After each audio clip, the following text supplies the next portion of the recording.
वरिष्ठ चिकित्सक तथा नाक कान और गला रोग विशेषज्ञ मेजर डॉक्टर यशवर्धन दुबे ने लाउड स्पीकर 90 FM चैनल से खास बातचीत में बताया कि खराब दिनचर्या के चलते नाक में साइनस की समस्या तेजी से बढ़ रही है। इसका उपचार समय से नहीं हुआ तो समस्या गंभीर हो जाती है और गले से लेकर कान तक में दिक्कत होने लगती है। उन्होंने कहा कि एसी में रहने की वजह से ज्यादातर नाक कान और गले की समस्या बढ़ रही है, इसलिए बेहतर जीवन जीने के लिए दिनचर्या में बदलाव जरूर लाएं।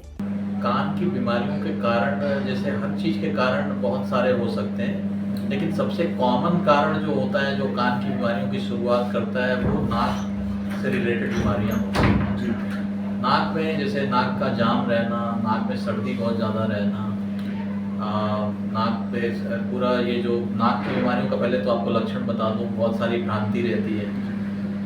ज़्यादा भ्रांति किस बात की है कि लोग सोचते हैं कि नाक बहने को ही सर्दी बोलते हैं, बट ऐसा है नहीं। नाक बहने के लिए और बहने के साथ अगर नाक का बंद होना, नाक में खुजली होना, ये सारी अगर सिम्टम है तो ये भी जो है नाक में सर्दी होने का वो है। और सबसे बड़ी भ्रांति ये होती है कि लोग सोचते हैं बहना है, और सबसे ज़्यादा जो कारण है वो नाक का बंद होने का।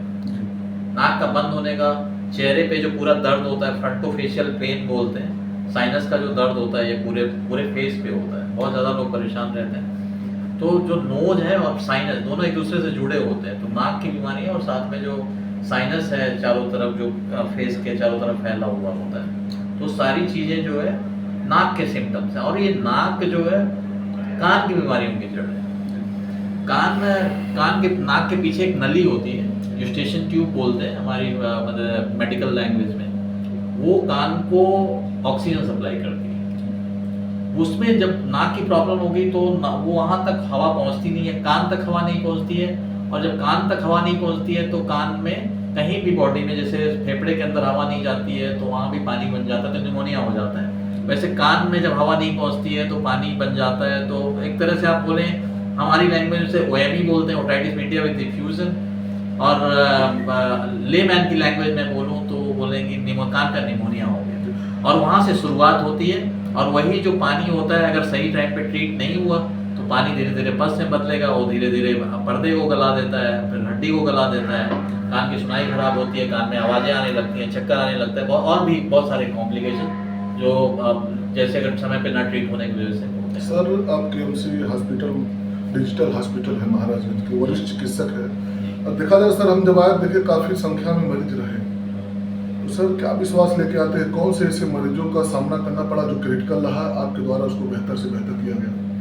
देखिए, कान में ज़्यादातर क्योंकि ऐसे इलाके में जब पेशेंट आते हैं तो बहुत इग्नोरेंस होता है। शुरू में जब बीमारी होती है तो इतना ज़्यादा सालों तक इग्नोर्ड रहते हैं, डॉक्टर से मिलते नहीं हैं, रह जाता है। तो ऐसी कंडीशन में जब आते हैं तो ज़्यादातर केसेस में हड्डियाँ गली हुई होती हैं, नाक के अंदर, कान के अंदर गांठ बन जाती है, हड्डी गल जाती है। जो कान के ऊपर की छत होती है वो दिमाग का समझिए फर्ज है, मतलब वहाँ से दिमाग शुरू हो जाता है। तो अगर हड्डी गल गई ऊपर की तो धीरे धीरे दिमाग में घुस जाता है, तो लकवा मार जाने का, या फिर मुंह टेढ़ा हो जाने का, या फिर मिर्गी का दौरा आने लगे, दिमागी बुखार आ जाए, ऐसी सारी चीज़ें जो है कॉम्प्लिकेशंस के साथ पेशेंट्स आते हैं। तो बजाओ जरा झूम के बजाओ, बजाओ बजाओ जरा झूम के बजाओ।